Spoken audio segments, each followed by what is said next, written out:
If you're struggling with low libido and you're trying to figure out what's going on and probably more importantly, how to fix it, this video is for you. Hi, my name is Lucas. I'm a yoga teacher. I'm a nutritional coach. Clients often come to me during periods of stress. Maybe they're taking a new medication, maybe they're sleeping badly, or who knows, but their libido has gone down and they'd like to do something to correct it. In this video, we'll talk about what causes low libido, both in men and women. We'll talk about testosterone ranges for men and women. Lastly, we'll look at both lifestyle and some food, supplement, vitamin interventions that can potentially help you find your way back to balance. As usual, I'll put a PDF link down below. We'll be talking about milligrams and international units and a bunch of numbers. Sometimes it's helpful to grab that reference that I'll drop down in the description below.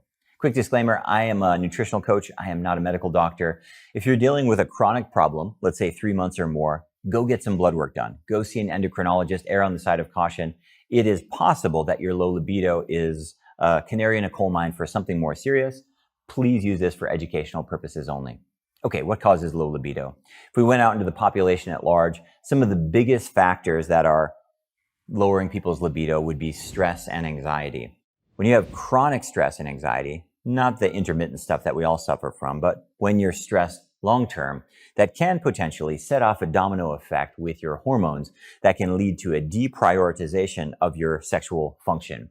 When you're chronically stressed, hormones like cortisol get elevated, your blood glucose gets elevated, your insulin gets elevated, and again, a deprioritization of sexual function can result. Doesn't always result, but can.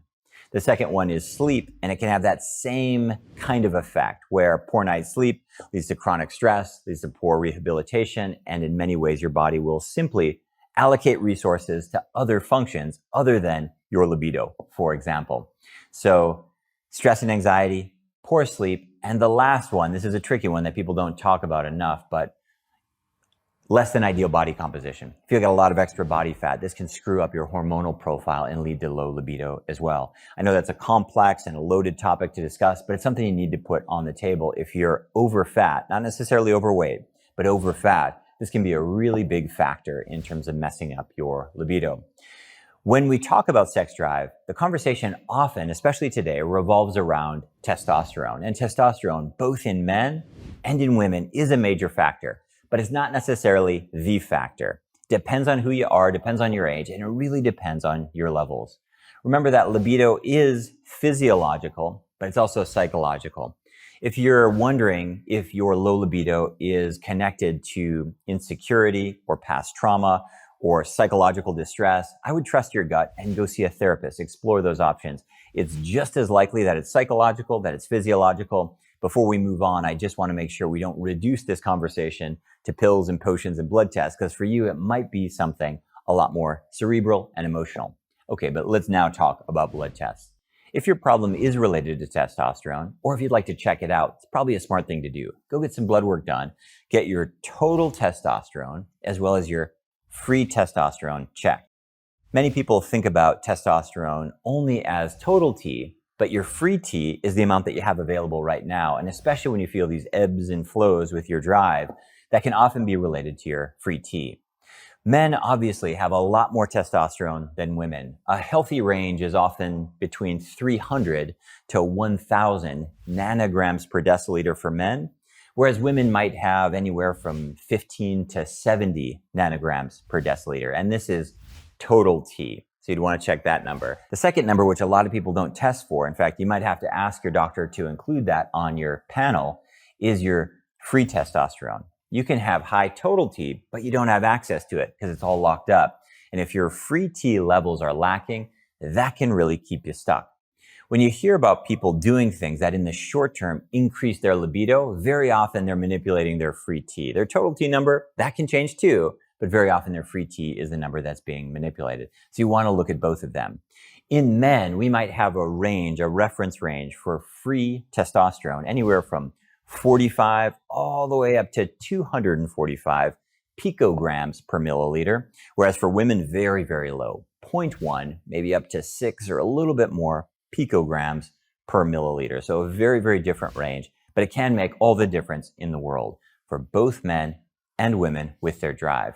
Now, whether your testosterone is low or if your free T is low, again, it may or may not be affecting your libido, but it's really important to understand that the most proven interventions for increasing T levels, both free T and total T, are things that you have control over, like strength training at least 2 days per week. 26% plus increase in your testosterone levels. For example, decreasing stress and anxiety, getting a better night's sleep, and improving your body composition, so lowering your body fat. That one, of course, is a lot more challenging. But if you were to look at the most effective intervention, you should prioritize those things before you look at pills or potions or anything else that we will talk about. Let's put testosterone to the side now, and let's talk specifically about some nutritional supplements that you might find. If you were in traditional Chinese medicine, Ayurveda, or if you were in any Western country and went to an herbal shop or a nutritional store and started looking on the shelves, probably 1 in 5 products seems to claim that it'll increase your libido. And it seems like everything from chocolate to oysters to celery and everything from ginseng to maca to tribulus is supposed to increase your libido. But obviously everything can't work, but clearly some things do work. So what's going on? The first thing to remember is that most of these things that you find in Ayurvedic medicine, traditional Chinese medicine, or in just alternative Western medicine, many of these things are not really affecting your testosterone levels. They're working on other pathways that we don't really understand so well. Why are they not researched more? Probably because there's not a lot of money. A lot of these things are very inexpensive, easy to find, and nobody really has the incentive. Hopefully, as time goes on, people will explore them more. The other thing I want to mention is just because these are inexpensive, just because they come from plants, just because they're sold without a prescription, doesn't mean they come without risks. Now, the risks are very low, but the thing you need to worry about, number one, is gastrointestinal distress, and not enough people talk about this. If you have a really great supplement that's increasing your libido, but you're making orchestral sounds in the bedroom because you have gastrointestinal distress, well, that kind of defeats the purpose, right? And so the number one thing you need to think about is, can my stomach handle this? And for a lot of things, there's a scaling up process. Want to start off by taking a much smaller dose, take with meals, let your body adjust. And I will warn you, some of these things your body just won't tolerate. You need to be open to that fail rate. The second thing to remember is that many of these things can, not necessarily, but they can put stress on your liver or your kidneys, for example, in the same way that something like a beer or a glass of wine could put stress on your organs of cleansing as well. And so that's something you want to take a look at. And some things, like we'll talk about today, like maca, these are goitrogens, and so they could potentially affect your thyroid as well. Now, safety and efficacy around these is very, very high. I wouldn't be overly concerned, but you should let your doctor know what you're taking. You might have interactions with certain drugs and medications, and depending on your condition, it might be something to take a look at. Okay, with all of that out of the way, we'll start off by talking about maca, and I'm going to present these in order of suggestion. Obviously, this is just a partial list. There are literally hundreds of different things we could talk about. The reason I want to talk about maca is because of the anecdotal efficacy that you will find of people using it. Maca is a Peruvian, it's from the Andes, it's a root vegetable. You can look on Google and find pictures of it. It looks like a turnip. There's actually a number of different types of maca. There's white maca and black maca and brown maca and other colors as well. In terms of the potency or the differences between them, people have different ideas. I personally haven't found a difference, except what I'm showing you here. This is called gelatinized maca. And that doesn't mean there's gelatin in it. It's gelatinized in that they pull out a bunch of the insoluble fibers, and you really want that. If you have pure maca root, this will guarantee you will spend half the day on the toilet. This gelatinized stuff is pretty well tolerated. The taste is pretty mild. It's pretty easy, pretty palatable to eat, and it's really, really effective. Now, can you take this forever? Probably not. Can you take any of these things forever? Probably not. Why? Tolerance level goes up and efficacy drops pretty quickly. I often use the analogy of coffee. If you're new to coffee, you will be amazed by the energy you have. In fact, if you want to objectively measure your physical performance in the short term, you'll probably actually perform a little bit better. But that initial period wears off pretty quickly. Within 12 weeks or so, it'll stop having an effect at all. Very similar to all of these things we'll chat about. So oftentimes you would cycle on and cycle off, and think about this as a short-term way to find balance. When you're using maca, simplest thing to do is to start off by adding it to water. And you would be working with probably around 1 to 2 grams per day of maca, but I would encourage you to start off really small, like with 500 milligrams, and then work your way up. You can mix it with water, put it in a smoothie, and really, really effective. both for men and women. What has the research shown? Does it increase testosterone? No. Does it increase sperm count? Pretty interesting research, maybe yes. Does it increase libido in men and women? Pretty good data, both anecdotally and with studies, that it does. And this comes from a plant. It's just a ground up root that's been gelatinized. Pretty safe one to start with. Really inexpensive also. The next one I'd like to talk about is getting a lot of press right now online. It's been around for a long time, but different things have different media cycles. And this is called Tongkat Ali. I've deliberately whited out all these labels because this is not a brand endorsement. I just want to show you these real products, but I don't want to endorse any particular brand. Tongkat Ali is often referred to as Malaysian ginseng. It's been used for hundreds, if not thousands of years. It comes in this yellow powder form. This is allegedly a 100-to-1 concentration. This is the strongest stuff I've ever found. Is it really 100-to-1 concentration? I don't know. How potent is it? How potent are any of these things? It's really hard to know, which is one of the challenges with herbal supplements in general. When things have been extracted and concentrated, we don't really know. What I do know is that Tongkat Ali, aka Malaysian ginseng, aka longjak, has two really big problems. The first one is heavy metal toxicity. For whatever reason, it's very difficult to find Tongkat Ali that is free of heavy metals, and this is why you'll have a difficult time finding it online. A lot of big platforms like Amazon and other sellers have actually banned it in the short term as they're trying to figure out heavy metal free forms of Tongkat Ali. I don't know if it has to do with the growing or the groundwater in Malaysia where it's grown, but it's a very big problem, a very real problem. That's problem number one. Problem number two is unless this is in capsules, the taste of this is so awful that I've quite literally vomited immediately after drinking it multiple times. It is terrible. It is absolutely terrible. Now, once it goes down, it sits in your stomach pretty fine if you take it with food, but getting it down is a real challenge without capsules. When you go looking for it right now, you'll have a really difficult time finding it. Typical dosage for what I'm taking here, this stronger, let's say 50-to-1, 100-to-1, anywhere from 200 to 500 milligrams per day. What have people noticed? Well, the research is really mixed. There's some compelling research that shows that it might increase your testosterone in the short term.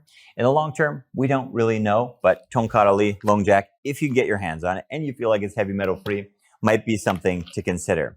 Okay, the next one is another very, very common one that you'll hear in the bodybuilding community, and it's called Tribulus. And you'll hear bodybuilders online stating that it increases your testosterone levels, and the research behind this is pretty clear that's a big zero. It does not. However, Tribulus has been used in Ayurvedic medicine, traditional Chinese medicine, and all throughout the West for a very long time. And the anecdotal research is pretty clear that it does, in fact, increase your libido. It's inexpensive, relatively simple to try, and usually around a gram a day of an extract is what people are experimenting with. Again, keep in mind, just because these are safe and natural doesn't mean it's not going to upset your stomach, doesn't mean it's not going to mess with your liver or kidney functions. These are not toxins, they're not renal toxins, but you should be warned and be careful. This is something you might experiment with as well. Very easy to find, very, very inexpensive. Okay, the last category, I'm going to call these nutritional dominoes. And these are things that don't directly affect libido, but because of their effects on other systems, they can have this domino effect where they can lead to positive outcomes in terms of your drive. The first one gets a lot of press, and that is ashwagandha. Ashwagandha is a traditional Ayurvedic remedy. It's been used for literally thousands of years. And what it does, and this is clinically, the data is pretty solid, it reduces your cortisol levels. When you reduce your cortisol levels, oftentimes your body's able to allocate resources to other areas. So sometimes when you see cortisol level go down, not always, but sometimes your T levels will go up. This is why you'll hear bodybuilders talking about ashwagandha. Don't get excited if you take this. I promise you will not grow giant biceps. However, it can be an interesting thing to try, especially when you have stress. The solution to stress is not taking ashwagandha every single day. Remember, these are interventions. You take them in a short term for a couple of weeks, 12 weeks max, and then you need to cycle off. Why? Because your body has these hormonal cycles, and when you start to dampen down your own cortisol, you can screw up other dominoes that can lead to other things. But in the short term, ashwagandha is relatively well tolerated. Do pay attention to your own reaction. Very inexpensive and easy to find. You might start with around a gram a day. Concentrations do vary, but just to give you an idea. Okay, these last two that we'll talk about, these are things that you could take every day. These are actually vitamins. The first one is vitamin D3. As we learned during the pandemic, vast majority of us in most countries are vitamin D deficient. Very, very easy to supplement, very inexpensive to supplement. Most people don't supplement nearly enough. I would recommend vitamin D3, 10,000 international units per day. You can get your blood tested every 6 months, every year. I've yet to meet anyone who over-supplemented on vitamin T, and I have seen a lot of different blood panels. I've been taking 10,000 international units for 3-4 years. My vitamin D levels on my blood test are just above the normal range, just barely above normal range, nowhere near excessive. Everyone is different. This is a fat-soluble vitamin. It is possible to have toxicity, but it's very, very rare. Vitamin D is a vitamin, but it's also a pro-hormone, so it's going to help with hormonal balance in general. It's correlated with positive endocrine balance, positive libido. Last one we'll talk about is zinc, specifically for men, has been correlated with healthy levels of T, and you might think about taking 25 milligrams per day. Quick warning here, when you take mineral supplements, they can be hard on your belly. Start off slow, you might break the tablet in half, you might take it with food, and see how you go. Vitamin D and zinc, you could take these daily as part of your regime. I have done that for years. These other things you want to cycle on and off and use sparingly as needed. Hope you found this video helpful. Again, down below, grab that reference of the PDF. I'll list all of these, which of course is just a few of the things you'll find out there in the wild, meaning at the nutritional store. I'll also put reference ranges for your T levels if you do get your blood work done. If you'd like more science-based videos, hit subscribe down below. If you have experience with any of these, if they worked or didn't work for you, if they gave you disaster pants or if they worked, I would love to hear from you down in the comments below. You can always find my teaching calendar at yogabody.com, and I look forward to seeing you in the next video.